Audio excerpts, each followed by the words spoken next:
뉴욕 증시는 국제 유가가 안정세를 보인 데다 미국의 소비 지표가 호전됐다는 소식에 상승 마감했습니다. 리비아의 수도 트리폴리를 사수하려는 카다피 측의 격렬한 반격으로 희생자가 속출하고 있습니다. 위성 도시들은 반정부 세력이 장악한 것으로 알려졌습니다. 금융위원회가 3월 말 종료되는 총부채 상환비율 규제 완화 조치를 연장하지 않고 원상 복귀시키기로 입장을 정리한 것으로 알려졌습니다. 지난해 식품 물가가 급등하면서 가계의 식품 구입비는 늘었으나 소비량은 거의 늘지 않았으며 채소와 과일, 수산물 등은 오히려 소비량이 줄어든 것으로 나타났습니다.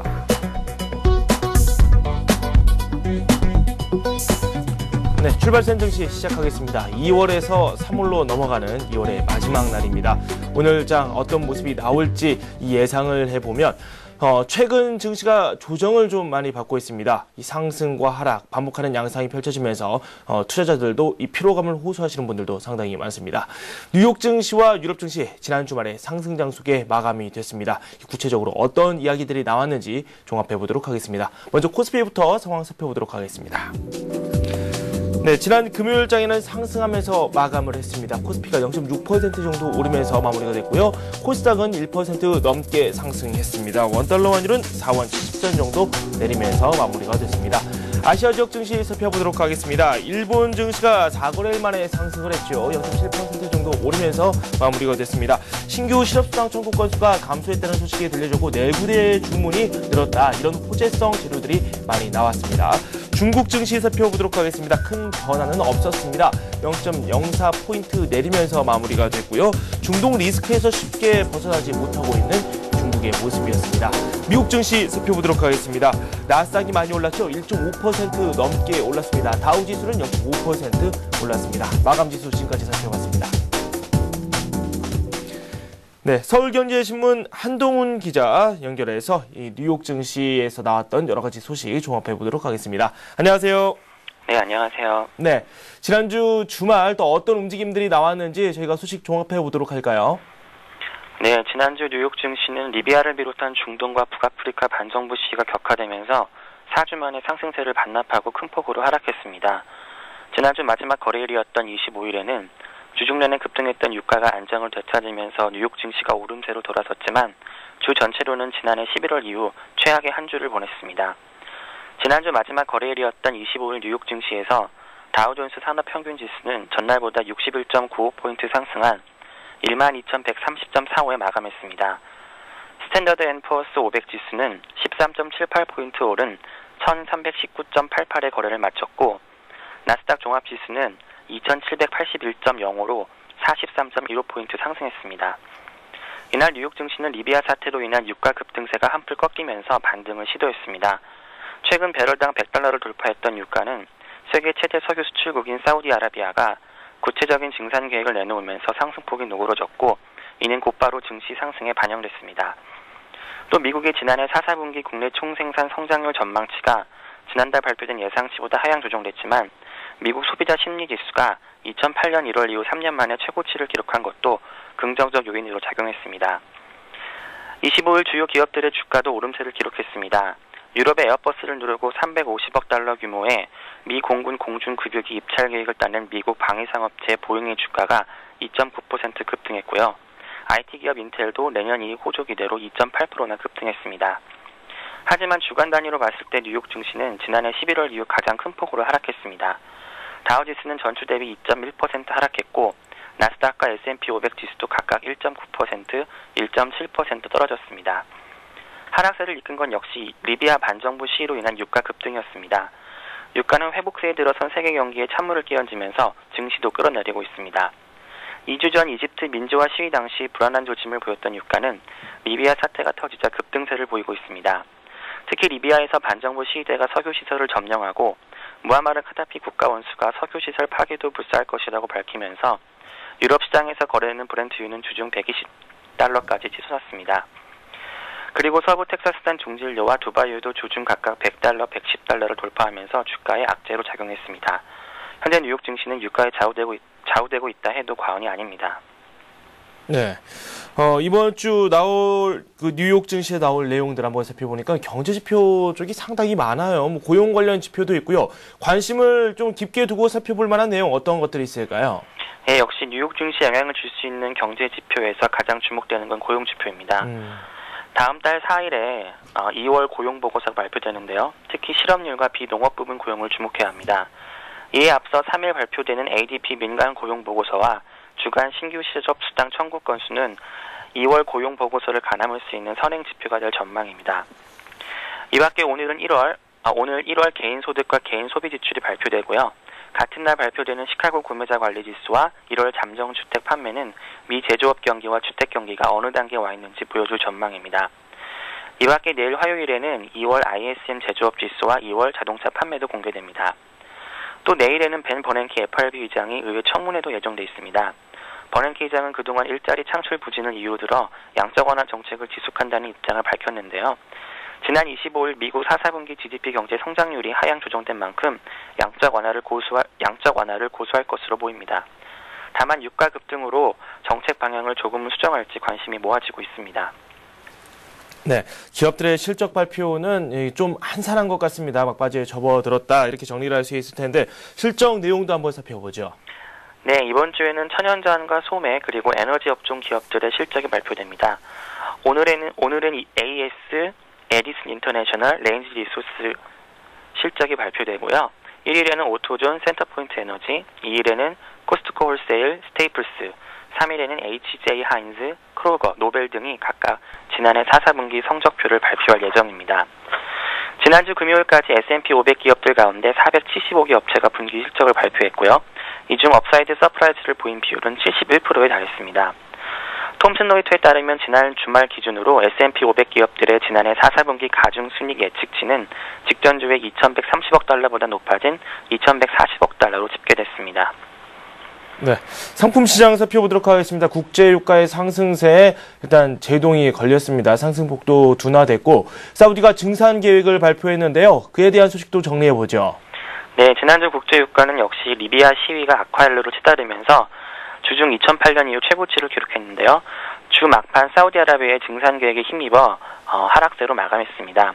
하지만 전주 대비 10% 수준까지 급등해서 역시 중동 리스크를 고스란히 반영했습니다.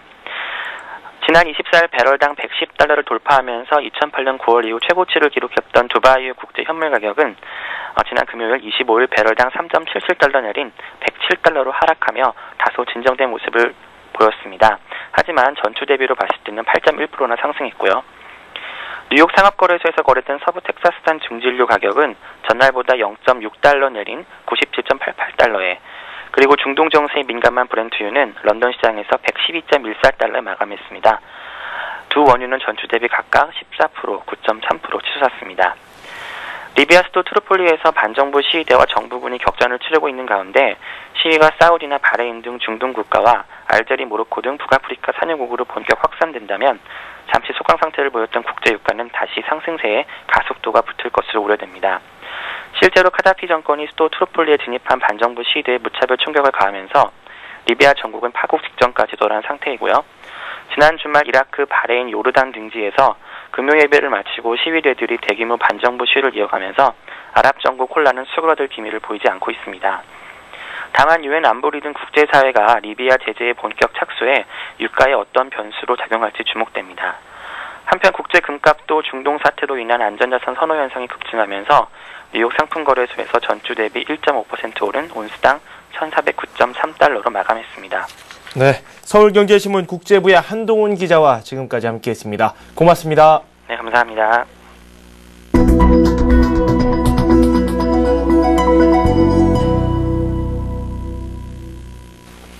우리투자증권 양산지점의 김민규 차장 연결되어 있습니다. 안녕하세요. 안녕하십니까? 네, 먼저 저희가 지난 금요일 장을 분석해 봐야 되겠죠. 코스피가 0.6%, 코스닥도 1.2% 가까이 오르면서 시장 흐름 자체는 양호하게 전개됐다. 이렇게 정리를 할 수 있겠어요. 어떤 내용들이 있었는지 요약을 좀 해주십시오.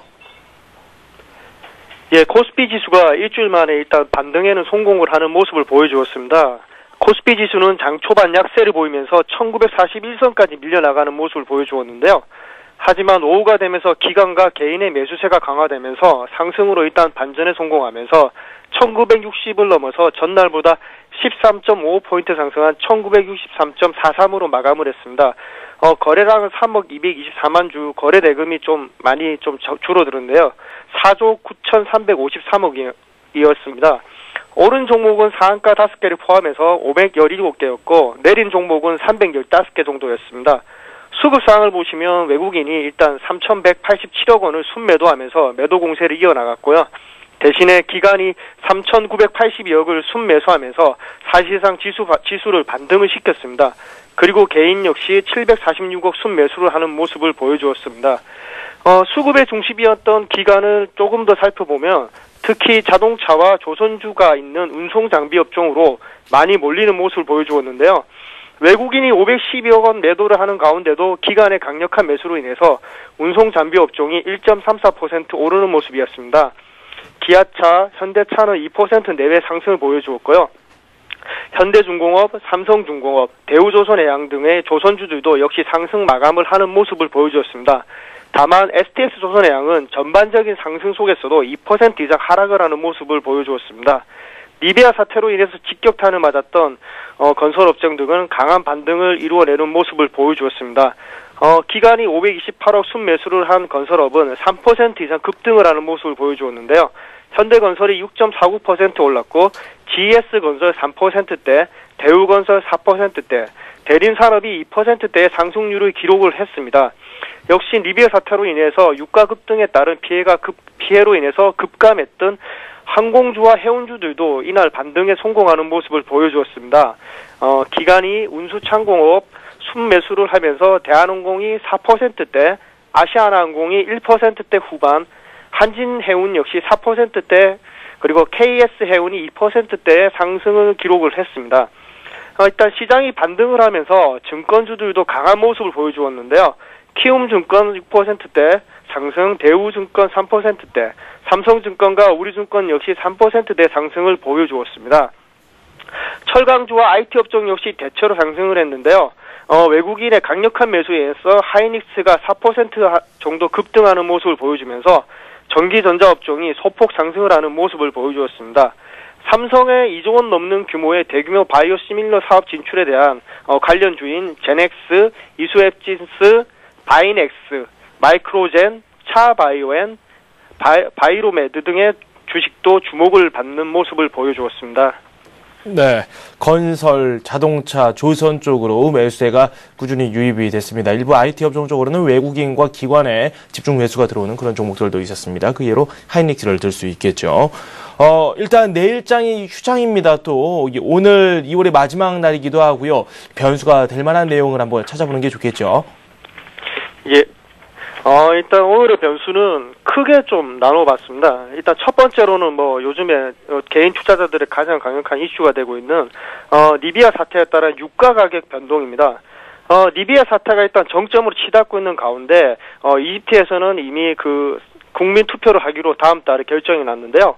이집트가 좀 잠잠해지는 가운데 유가 급등이 지수 상승에 대해서 조정을 또 자연스럽게 해주는 모습을 또 보여주고 있습니다. 유가에 대한 해외 리포터들은 최악의 경우가 노무라 증권에서 나온 220불 정도를 예상을 하고 있는데요. 이건 현실적으로 냉정히 봤을 때는 거의 불가능하다고 보고요. 일단은 나오는 게 120불 정도가 일단은 합당한 수준이라는 게 리포트들이 나오는 사실상의 대세입니다. 앞으로 그럼 리비아 사태가 과연 이제 어떻게 흘러가느냐가 중요한데요. 일단 리비아 사태에서 어저께 이야기가 나왔듯이 주변 산유국, 특히 이번 사태와 연관성이 많은 사우디의 경우에는 하루에 900만 배럴까지 늘릴 수 있다는 발언을 했고요. 국제에너지기구 역시 비축분을 방출하면서 어느 정도 안정화가 될 수 있다는 생각은 듭니다. 다만 이런 사태가 이제 사우디 같은 나라로 번질 경우에는 정말 심각한 상황이 될 수도 있는데요. 하지만 그렇게 될 가능성 또한 역시나 낮아 보입니다. 왜냐하면 사우디 같은 경우에는 국민소득 수준이 높기 때문에 전반적으로 먹고 사는 직접적인 문제가 아니기 때문에 리비아 같은 사태로 번지기는 좀 어려워 보이고요. 두 번째로 얘기한 환율의 동향입니다. 환율의 동향을 주목하라는 거는 지금 달러엔을 보시면 지금 81엔대까지 후반까지 밀려나 있는 모습을 보여주고 있습니다. 사실상 일본 수출업체들에게는 계속적인 부담으로 작용하는 모습을 보여주는데요. 80엔이 만약에 뚫린다면 우리 반사 이익을 얻는 한국 수출입 기업들, 특히 우리나라와 치열한 경쟁 업체인 자동차, IT 업종들에게는 정말 큰 호재로 작용할 가능성이 매우 높습니다. 85엔대에서는 일본 증시가 어느 정도 안정성을 유지하다가 최근에 글로벌 하락과 함께 이런 N의 움직임도 함께 주시를 하셔야 되겠고요. 우리나라 통화 역시 목요일날 나왔던 한국 정부에서 나온 토빈세에 관한 이야기가 나오면서 외국인 매도로 이어졌다는 사실을 주목하셔야 될 것 같고요. 사실 이 누문은 사실이 아닌 걸로 확인이 되었지만 앞으로 한 주간의 원달러의 흐름은 좋지 않을 것으로 일단 보여집니다. 그러나 MSCI 한국 지수가 121평선의 기준으로 점차적으로 턴을 하는 모습을 보여주면서 확인을 시켜주고 있습니다. 그러므로 인해서 외국인이 통화 흐름 속에서 다시 한번 매수로 돌아설 가능성도 상존을 하고 있는 모습이고요. 글로벌 증시의 급락에 따른 진정을 보시면 어저께 미국장 그리고 유럽장을 보시면 금요일 급락을 피해가고 어느 정도 기술적이로나마나 반등을 하는 모습을 보여주고 있다는 게 좀 고무적이고요. 좀 더 좋게 보는 거는 나스닥의 반동이 상대적으로 좀 더 크다는 모습이 한국 시장에 조금 더 고무적이라고 생각이 듭니다. 네, 조금 더 구체적인 액션을 짜보도록 하겠습니다. 이 반등의 기미가 보이고 있는데 과연 시장에 들어갈 시점이 오늘인지 아니면 오늘은 좀 더 관망을 하고 그 이유를 노려야 될지 그 부분에 대한 말씀이 좀 더 필요한 것 같아요. 현금 비중은 어느 정도 가져가면 좋을지 이에 대한 말씀도 함께 부탁드릴게요. 예, 저는 오늘 개인 투자자들은 적극적으로 매수에 나설 수 있는 분위기라고 생각이 듭니다. 일단 투자 전략으로 세 가지 정도로 나눴는데요. 삼성의 바이오 시밀러 투자 관련주에 일단 주목을 하셔야 될 것 같습니다. 삼성의 대규모의 바이오 시밀러 투자 관련 있는 종목들을 앞선에서 이제 잠깐 소개를 해드렸는데요. 관련 종목에 대해서 조금 더 관심을 가져주시고요. 단기성 테마로 만약에 생각을 해서 접근하시는 것도 투자에 괜찮을 거라고 생각이 되고요. 장기적 관점에서 만약에 본다면 옥석을 고르시는 작업을 함께 수행을 하시는 게 도움이 될 것이라고 생각이 듭니다. 두 번째로 낙폭이 과대했던 대형주에 대해서 관심을 가지자고 했는데요. 낙폭이 컸던 종목 중에서 업황이 호황이거나 종목의 내재 가치에 비해서 과도하게 떨어진 종목을 선별을 해서 접근을 해보시는 게 좋아 보입니다. 금요일에 큰 폭의 상승을 했던 하이닉스, 현대건설, 대한항공, 현대중공업, 기아차, 현대차에 대해 관심을 가져주시고요. 분할 매수로 접근하는 것도 좋아 보입니다. 많이 지금 주식이 할인되어 있는 상황이지만 중동의 불안으로 인해서 아직까지는 완전히 외국인의 투자 심리와 불안감을 털어주지 못하는 모습이기 때문에 개인 투자자들은 30% 정도 현금은 필수적이라고 생각이 드네요. 네, 알겠습니다. 종목으로 저희가 좀 더 구체적인 밑그림을 그려보도록 하겠습니다. 먼저 지난주에 살펴봤었던 종목부터 한번 점검을 해보죠. 오성 LST에 대해서 말씀을 해주셨잖아요. 예. 오성 LST 지금 주가 처음 소개해드린 것보다 조금 약간 하락을 하고 있는 모습인데요. 지금 지수가 전체적으로 조정을 받는 상황에서는 하락이 어느 정도 수반이 될 거라고 생각을 하고 있는데 총 19,000원 선을 지지해준다면 이 주식은 언제든지 강력하게 상승을 할 수 있는 여지가 큰 주식입니다. 그리고 지금 기술적으로 보시면 5일 이평선과 20일 이평선이 지금 마주치는 모습을 보여주고 있는데요. 여기서 거래량이 수반되면서 V자로 반등이 나올 수 있는 여지가 있습니다. 그리고 수급상을 한번 보시면 이 주식은 여전히 외국인과 기관이 좋아하는 주식이라는 걸 확인할 수 있는데요. 주식이 내렸던 25일, 24일, 23일, 22일 같은 경우에는 외국인 기관이 추가적으로 매수를 하는 모습을 계속적으로 보여주고 있습니다. 개인이 털어내는 부분은 외국인과 기관이 지금 계속적으로 받아주고 있는데요. 19,000원 후반선에서는 매수를 하시고 22,000원 선에서는 매도를 하시는 게 좋아 보이는 투자 전략인 것 같습니다. 네. 오늘의 관심 종목 살펴보겠습니다. 오늘 삼성 테크윈에 대해서 말씀을 해주신다는 이야기를 들었어요. 내용을 한번 소개해 주십시오. 예, 삼성 테크윈, 지금 삼성그룹의 바이오 헬스케어는 일단 삼성전자하고 삼성 테크윈, 삼성 어려원을 중심으로 움직인다고 보시면 되는데요. 삼성 테크윈이 가지고 있는 투자에 대한 포인트는 세 가지로 요약될 수 있습니다. 첫 번째로 보시면, 삼성 테크윈의 어려 장비는 첫 번째는 유전자 진단기와 진단 시약입니다. 삼성그룹이 추진하고 있는 헬스케어, 그리고 바이오 헬스케어, 바이오 산업에 대한 다각화의 일환으로 삼성 테크윈이 어려 장비 및 진단 장비 사업을 일단 담당을 하고 있는 것을 첫 번째로 들 수 있고요. 두 번째는 감시 장비 시장의 성장성은 계속될 전망입니다.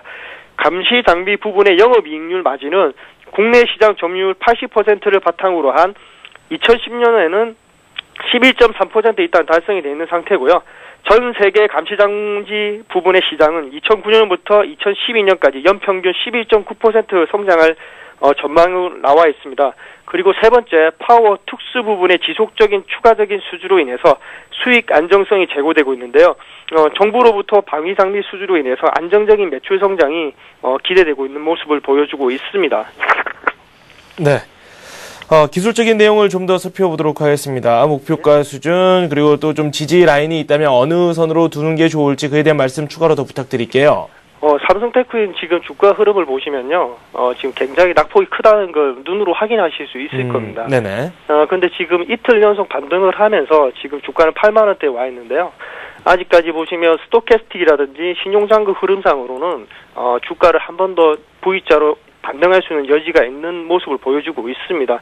그리고 이 대형주인데도 불구하고 지금 8만 원대 초반의 가격으로 밀려나 있는데요. 지금 진입 가격으로 생각하는 거는 8만 원 부근에서는 언제든지 진입을 하셔도 될 것 같고요. 단기적으로 수익을 실현하신다면 9만 원 구간을 설정해 드리고요. 중장기적으로 수익을 내가 실현하겠다는 생각을 가지고 있는 개인 투자자 같은 경우에는 12만 원 정도까지도 저는 무난하게 갈 수 있을 거라고 생각이 듭니다. 다만 이제 손절 구간에 대해서 얘기가 나오고 있는데요. 지금 삼성이 이제 계열사와의 헬스케어 사업 역할 분배에 대한 불확실성이 조금 있는데 거기에 대한 리스크는 그렇게 과도하다고 생각되지는 않고요. 손절 구간은 6만 8천 원 정도를 제시해 드립니다. 네. 구체적인 내용 더 알아봤습니다. 삼성 테크인에 대한 설명을 해 주셨습니다. 낙폭이 좀 과대하다 이런 평가를 해 주셨고 8만 원 선에서는 적극적으로 매수가 가능한 그런 가격대라고 말씀을 해 주셨습니다. 김민규 차장과 함께했습니다. 고맙습니다. 감사합니다.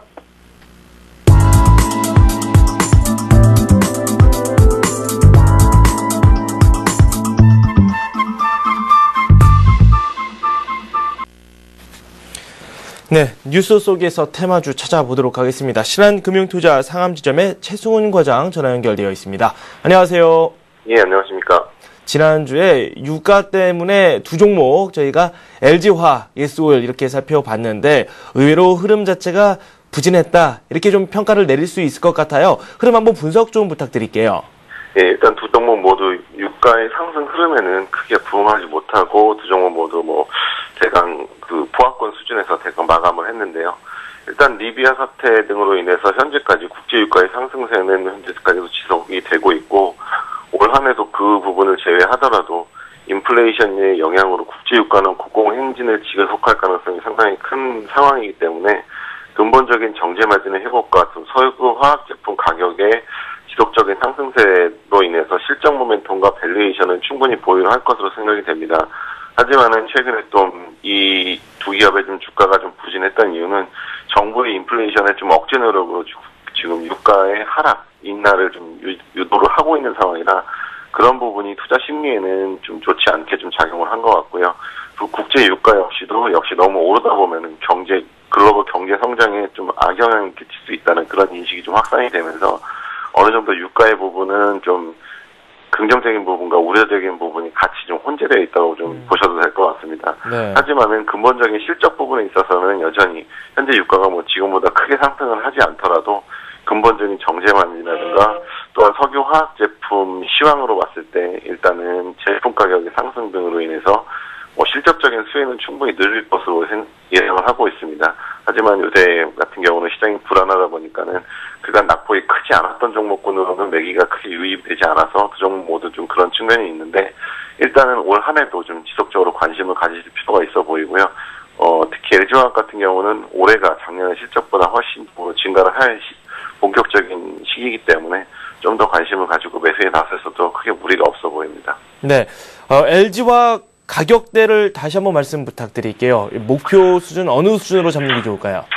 LG화학 같은 경우는 현재 지금 전 고점을 좀 돌파하는 수준이 나올 것으로 예상을 하고 있고요. 네네. 일단은 50만 원을 다시 돌파를 할 것으로 예상을 하고 있어서 네. 48만 원대 이 정도에서는 충분히 매수를 하셔도 무리가 없을 것으로 생각이 됩니다. 네, 긍정적인 말씀을 해주셨어요. LG화학 그리고 SOL 두 종목 한번 AS 해봤습니다. 오늘의 뉴스 살펴보죠.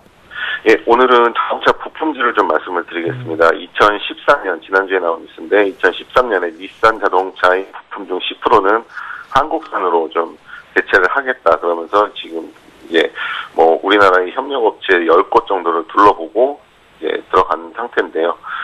닛산 같은 경우는 그동안 한국 부품 안 쓰기로 유명한 회사 중에 하나였는데 일본 회사들을 좀 대표해서 올해 같은 경우 10% 이상 한국산을 쓴다고 하면 자동차 부품 업체에 있어서는 현재 500억 정도의 부품 매출이 3년째로 한 40배 이상 충분히 성장하는 계기가 될 수 있을 것으로 생각이 되고요. 지금 급발진으로 밝혀지지는 않았지만은 전일 같은 경우 미국에서 도요타 자동차가 다시 한번 그 상점을 파고드는 그 사고가 좀 발생을 했는데 그런 부분도 우리나라 자동차 업계에는 오히려 좀 호재가 될 수 있는 부분이기 때문에 금일 같은 경우는 자동차 부품주에도 좀 관심을 가지실 필요가 있어 보입니다. 관련적인 대표주로는 현대모비스, 만도, SEL, 성창에어텍, 성호에어텍 같은 종목을 좀 꼽을 수 있을 것 같습니다. 저희가 오랜 시간 함께 하면서 자동차 부품주 몇몇 종목 살펴본 적이 있었던 것 같은데 오늘 말씀해 주실 종목은 어떤 종목입니까? 예, 오늘 같은 경우는 일단 자동차 부품주, 일단 대형사 같은 경우는 시장 상황을 좀 감안해서 매매를 해야 되기 때문에 아직은 좀 중성주로 말씀을 좀 드리겠습니다. 일단 첫 번째로 SL을 말씀을 드리겠는데요. SL 같은 경우는 현대차그룹과 GM 등 다양한 고객 기반을 확보하면서 안정적인 성장을 올해도 이어갈 것으로 예상을 하고 있고요. 특히 올해 같은 경우는 현대 기아차나 GM 그리고 중국 로컬 메이커 5개사의 좀 대형 5개사에 집중하는 전략으로 성장성을 좀 많이 키워가겠다는 전략을 이제 구사를 하고 있는데 그러한 부분이 올해는 이제 GM의 성장과 중국 자동차 로컬 자동차 회사의 성장으로 인해서 좀 충분히 회사를 한 단계 레벨업 할 수 있는 부분이라고 생각이 되고요. 전장 부분이라든가 아니면 샤시 부분 등 부품 다각화를 통해서 이제 포트폴리오를 좀 다변화하고 있고요. 그리고 주사업부인 LED 헤드램프 같은 경우는 그동안에 상위차 비싼 차만 좀 적용이 많이 됐었는데 올해부터는 이제 하위차급 저렴한 차에도 도입 속도가 빨라지고 있어서 실적 개선폭이 상당히 클 전망으로 예상을 하고 있고 올해 같은 경우는 또 말씀드렸다시피 스마트카라는 부분이 많이 부각이 되고 있는데 그 부분의 하나의 일환으로서 전장 같은 부분은 이제 전자기기를 사용하는 전장 같은 부분은 SL이 상당 기간 좀 준비를 해왔기 때문에 올해부터는 실적이 좀 대폭적으로 상승할 것으로 예상이 됩니다. 따라서 자동차 부품주에 관해서는 가장 안정적인 성장을 할 수 있는 중성사로 생각이 되고 현재는 25,500원 정도로서 이 종목 역시 낙폭이 최근에 크지는 않았습니다. 실적 부분이나 외국인 기관에서 낙폭이 크지는 않았지만은 그런 부분을 감안하더라도 이러한 뉴스로 인해서 일단 24,000원까지 전고점을 돌파하는 흐름이 한 번은 좀 나올 시기가 됐을 거라고 생각이 됩니다. 네, 아랫단은 어느 수준을 보는 게 좋을까요? 예, 일단은 이 주식 같은 경우는 최근에 2만 원 선에서 좀 등락을 좀 거듭하고 있는데 그 하단이 일단 18,000원 정도입니다. 따라서 그 하단을 깨지 않는 이상은 2만 원 밑에서부터도 충분히 계속적으로 매수를 하셔도 크게 무리가 없을 것이라고 생각이 됩니다. 네, SL 살펴봤습니다. 목표가 24,000원 선 말씀을 해주셨고요. 하단선은 18,000원 선 제시를 해주셨습니다. 다음 종목 살펴볼까요? 네, 두 번째는 좀 소형 종목으로 성창 에어텍을 말씀을 드리겠는데요. 성창 에어텍은 자동차 에어컨 필터 같은 공조 시스템을 만드는 업체입니다. 그래서 작년에는 사상 최대 실적을 달성을 했는데 올해 같은 경우도 현대차하고 이제 동반 진출은 미국하고 중국 법인, 해외 법인의 성장성이 상당히 클 것으로 예상이 됩니다. 따라서 자회사의 실적이 올해부터 반영되는 IFRS를 감안을 하더라도 실적 부분은 작년보다 사상 최고치를 경신한 작년보다 올해가 좋을 것 같고요. 또한 성장 동력으로 지금 선택한 것이 전기차 아이템의 인버터를 개발을 했는데요. 그 부분도 이번에 전기차를 처음으로 개발을 하고 있는 현대차에 일단 납품을 하고 있기 때문에 실질적인 전기차의 성장 수혜도 좀 얻을 수 있을 것 같고요. 무엇보다도 실적 부분이 작년에 비해서 올해도 충분히 늘어날 것으로 있을 것 같아서 추가적인 관심이 필요한 상황이라고 생각이 되고 오히려 주가 같은 경우는 한 2달 정도 상승세를 보이다가 지금 약간의 조정을 좀 받은 상태이기 때문에 오히려 매수 접근하시기는 좀 더 유리해 보입니다. 따라서 매수가는 보합권에서는 충분히 매수하셔도 무리가 없을 것 같고 목표가는 역시 전고점을 돌파하는 흐름인 5,000원 정도까지 매수하셔도 보셔도 될 거라고 생각이 됩니다. 네, 성창 에어텍 말씀을 해주셨습니다. 지금 차트를 잠시 열어보고 있는데요. 흐름 자체가 좀 약간 아래쪽 방향을 향하고는 있지만 그래도 예, 다시 한번 반등이 가능한 그런 구간으로 인식을 해주셨고요. 매수 구간도 지금 현재 가격과 비슷합니다. 목표 가격에 대해서는 5,000원 선 제시를 해주셨습니다. 성창에어텍 그리고 앞에서는 SL 이렇게 두 종목을 살펴봤는데 이게 오늘장 거래를 할 때 키포인트 어떤 부분을 한번 저희가 염두에 두고 거래를 하는 게 좋을까요? 네, 일단은 지금 계속적으로 얘기 나오는 부분 뭐 다 아시다시피 리비아 사태가 아직까지 해결 국면에 뭐 이른 것은 아니고요.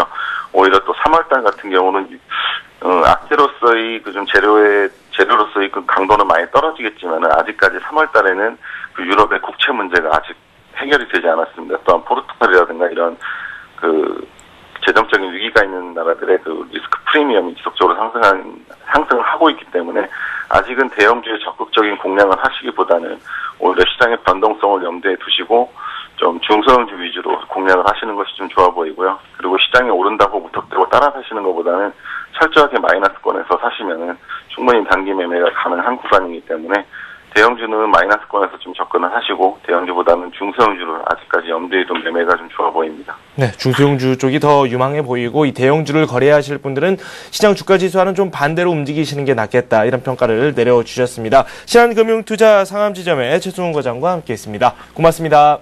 예, 감사합니다.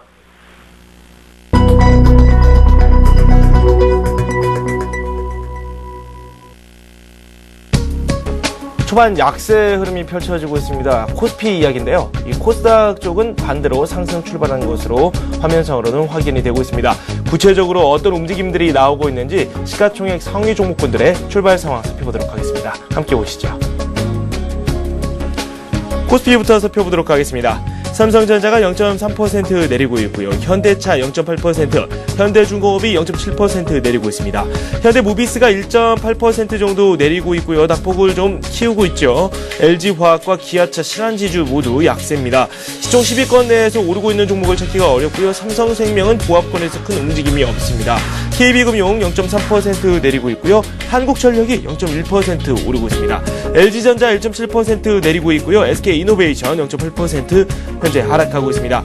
하이닉스가 지난 금요일에 급등세를 펼쳤었죠. 이 디램 가격 상승 전망에 하이닉스, 이 외국인과 기관의 동반 순매수가 들어왔습니다. 이 때문에 4%대의 급등세가 펼쳐졌고 오늘 같은 경우는 초반에 약세장으로 장이 전개가 되고 있습니다. LG는 0.8% 내리고 있고요. SK텔레콤 아이폰 도입 계획을 발표를 했죠. 이에 대한 영향으로 상승세를 이어가다가 오늘은 차익 매물이 나오고 있습니다. 0.6% 내리고 있고요. 증권사들의 호평이 이어지고 있는 SK텔레콤의 모습입니다. LG디스플레이 살펴보겠습니다. 0.5% 내리고 있고요.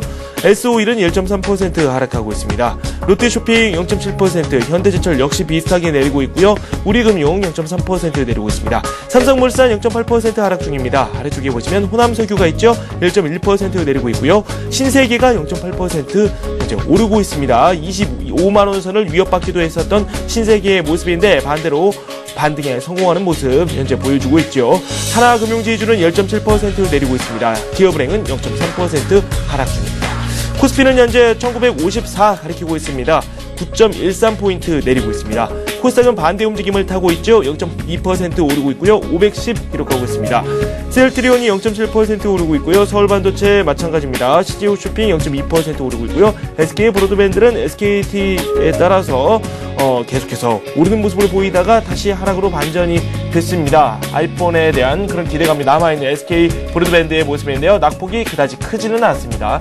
다음은 0.5% 오르면서 10년 내 최고 수준을 점차 또 돌파를 해 나가고 있습니다. 검색 광고 시장에서의 이 실적 개선치가 뚜렷이 나타나고 있다. 이런 평가를 현재 받고 있습니다. SFA는 0.6% 오르면서 급등세를 이어갔습니다. 거의 7% 넘게 급등을 했었죠. 메가스터디 0.4% 내리고 있고요. 포스코 ICT가 1.2% 정도 내리고 있습니다. OCI 머티리얼즈 약보합이고요. 동서 역시 비슷합니다. 네우스게임즈는 2% 급등하고 있습니다. GS홈쇼핑 1.7% 오르고 있고요. 멜파스가 급등세를 이어나가고 있네요. 8% 가까이 급등했었는데 1.2% 현재 오르면서 초반부터 계속해서 좋은 흐름을 보여주고 있습니다.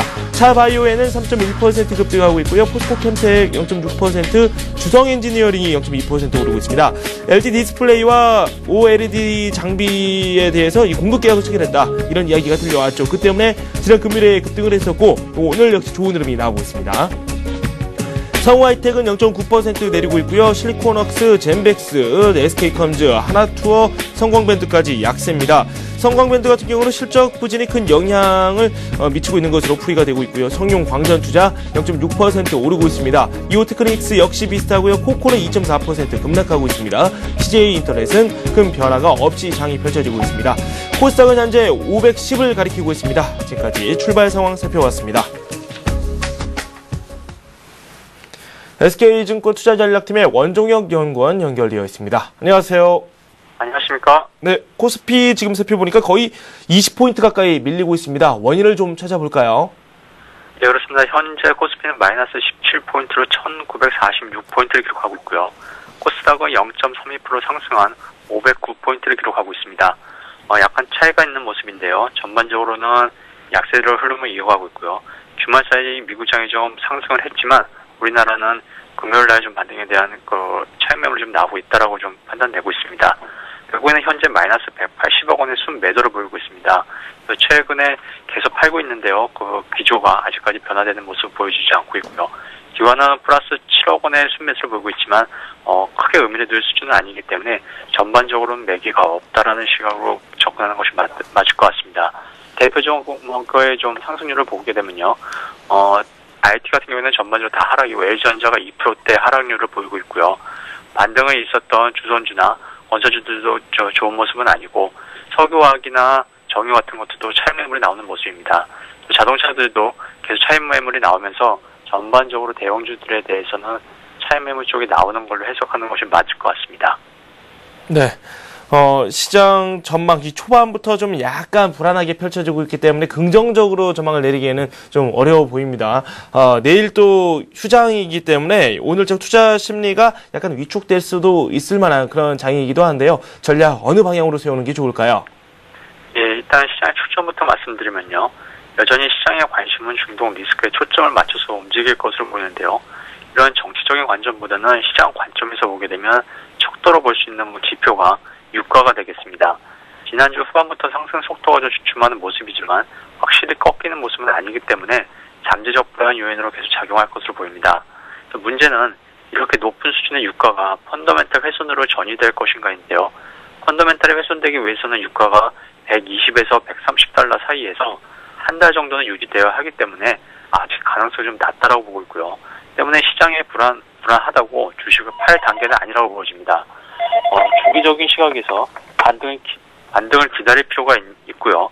그 타이밍은 앞에서 말씀드린 대로 유가가 진정되는 시기가 될 것으로 보입니다.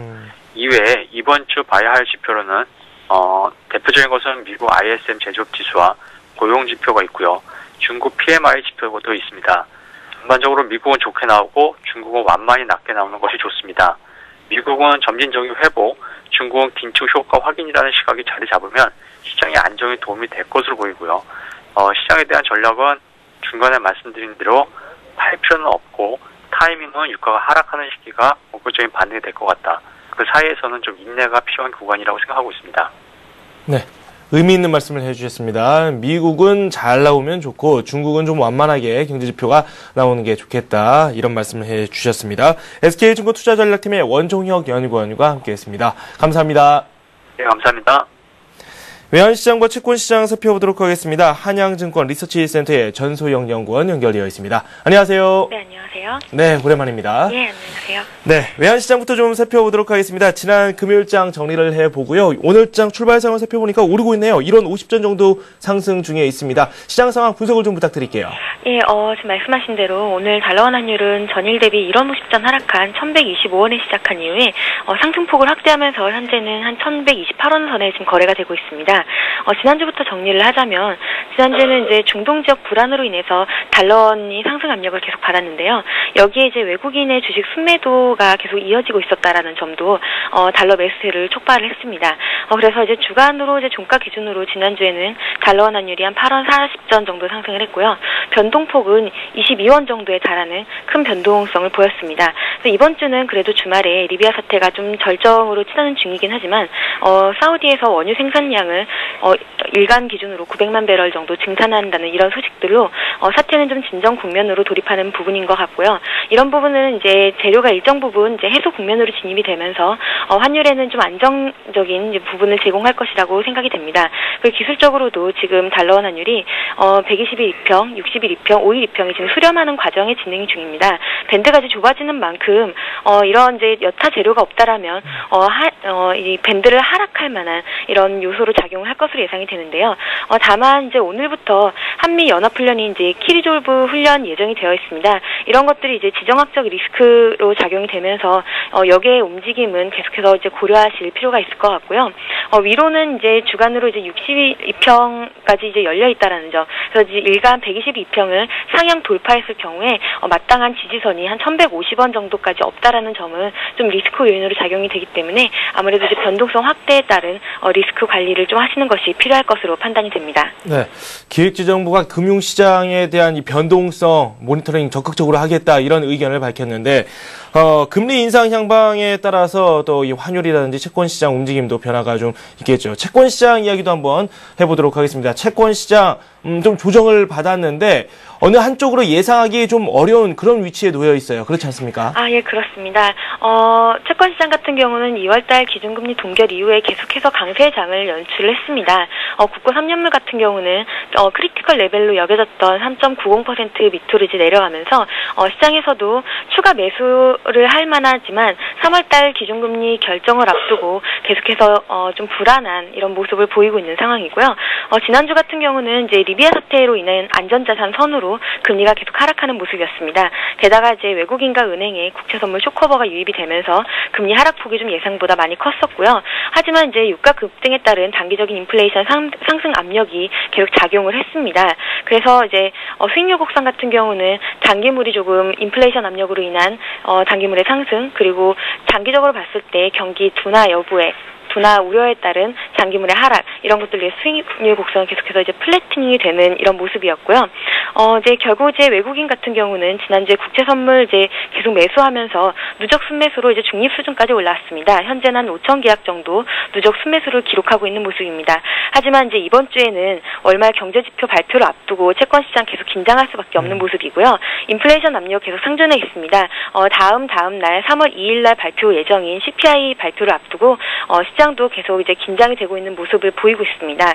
일부에서는 이런 리비아 사태 등 이제 대외 악재에 따른 기준금리 동결 가능성을 언급을 하고 있는데요.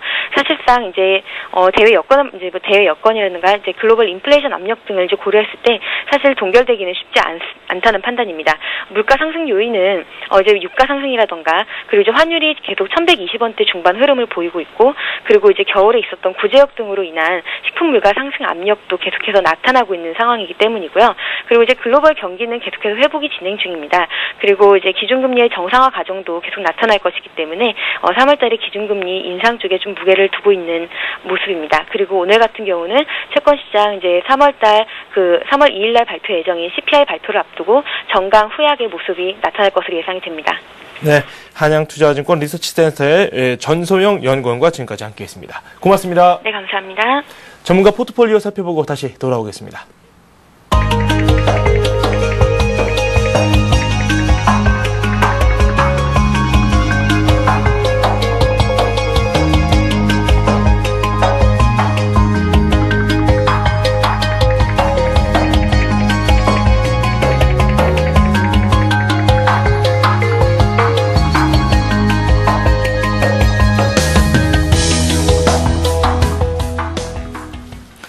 네, 코스닥도 하락 전환했습니다. 코스닥 510선 깨졌고요. 509포인트 기록하고 있습니다. 코스피는 여전히 1% 육박하는 낙폭 보여주고 있습니다. 20포인트 가까이 빠지다가 지금은 좀 진정되고 있습니다. 구체적인 내용 더 알아보고 전략 세워보도록 하겠습니다. KTB 투자증권 박석현 연구원 연결되어 있습니다. 안녕하세요. 예, 안녕하십니까. 네. 흐름이 약간 둔화된 모습이죠. 1950선이 코스피 깨졌고 코스닥도 하락으로 전환이 됐습니다. 현 움직임 한번 살펴보죠. 수급을 중심으로 해서 한번 말씀을 좀 해주시겠어요? 예, 일단 장 초반에 예상했던 것보다는 낙폭이 좀 크게 나타나고 있는데요.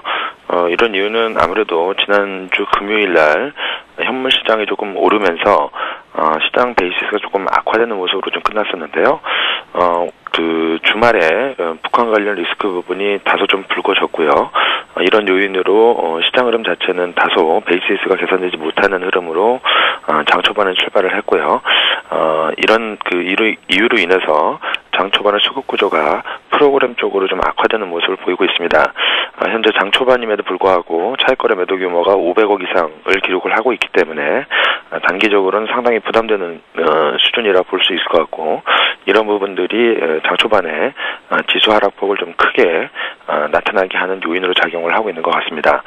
외국인 매매 동향은 장 출발과 함께 순매도를 기록을 하고 있는데요. 일단 그 장 초반에 한 그 유가증권 시장을 기준으로 200억 원 수준까지 확대됐던 매도 규모는 추가적으로 확대되지는 않고 있고요. 현재는 한 175억 정도 순매도를 기록을 하고 있는 상황입니다. 반면에 이제 선물 시장에서는 외국인들이 순매수를 기록을 하고 있는데요. 1,200계약 이상 순매수를 기록을 하면서 장 초반의 주가 급락하고는 좀 다른 모습을 좀 보이고 있고요.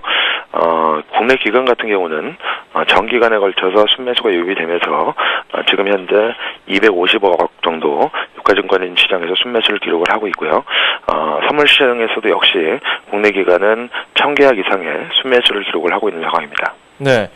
말씀을 해 주셨듯이 외국인들의 현물 매도가 현재 펼쳐지고 있습니다. 지난 금요일에 반등이 어느 정도 나왔기 때문에 추세가 약간 바뀌는 게 아닌가 이렇게 생각을 하시는 분들도 있을 거예요. 하지만 추세 자체가 다시 하락으로 방향을 잡아가고 있고 외국인들도 매도를 하고 있단 말이죠. 적극적으로 주식을 매수하기는 좀 어려운 장이지 않나 싶은데 어떻게 생각하십니까? 예, 일단 그 현재 시장 상황에 대해서 우려 요인들은 계속 지속이 되고 있다라고 보셔야 될 것 같습니다. 신흥시장의 인플레 부분에 대한 우려감이 여전히 지속이 되고 있고요. 내일 우리나라의 물가지표가 발표가 되기 때문에 거기에 대한 부담 요인 역시 작용을 하고 있다라고 봐야 될 것 같습니다. 리비아 사태는 다른 중동 지역으로의 추가 확산은 아직까지는 제한이 되고 있지만 불안정한 흐름이 좀 지속이 되고 있고요. 국제 유가의 어떤 불안 부분 요인도 동시에 작용을 하고 있기 때문에 시장 상황이 뚜렷하게 개선된 조짐은 아직 나타나고 있지 않다라고 봐야 될 것 같습니다. 다만 단기적으로 좀 낙폭이 큰 상황 속에서 예상할 수 있었던 악재는 대부분 다 시장에 노출이 됐다라고 볼 수 있을 것 같고, 북한 관련 리스크는 전통적으로 시장의 추세적인 요인으로 작용을 하지는 못하는 것으로 나타나고 있기 때문에 시장 흐름에 대해서 지나치게 비관적으로 접근할 필요성은 없을 것 같고요. 장 초반에 좀 변동성이 좀 크긴 하지만 전반적으로 이번 주 한 주간은 반등 시도가 나타날 가능성이 높은 시장 흐름이다라고 볼 수 있을 것 같습니다. 네. 박석현 연구원과 함께 현재 시장 흐름도 살펴보고 오늘 시장 좀 불안하게 전개가 되고 있는데 어떻게 하면 접근하는 게 옳은 것인지 그 해법에 대한 말씀 들어봤습니다. 고맙습니다. 예, 감사합니다. 네, 코스닥이 다시 상승으로 전환이 됐습니다. 지금 뭐 많이 오르고 있는 건 아니기 때문에 한쪽 방향으로 저희가 적극적으로 말씀드리기도 좀 어려운 상황이죠. 코스피는 하락하고 있습니다. 현재 원달러 환율은 2원 정도 오르고 있고요. 1120원 60전에 거래가 되고 있습니다. 마켓앤 센정시에서 여러분께서 가지고 계신 종목에 대한 상담을 진행해 드리고 있습니다. 문자 또는 전화를 주시면 됩니다. 문자는 013-3366-0110번으로 보내주시면 됩니다. 종목명, 매수 가격, 비중 이런 정보를 함께 남겨주시면 되고요. 전화는 서울 전화입니다. 3153-2611, 2619번으로 전화 주시면 되겠습니다. 샘플러스를 통해서도 여러분 많은 종목 접하실 수도 있고 투자 전략도 세우실 수 있습니다. 플러스.cntv.co.kr로 들어오시면 됩니다. 저는 잠시 후 찾아뵙겠습니다.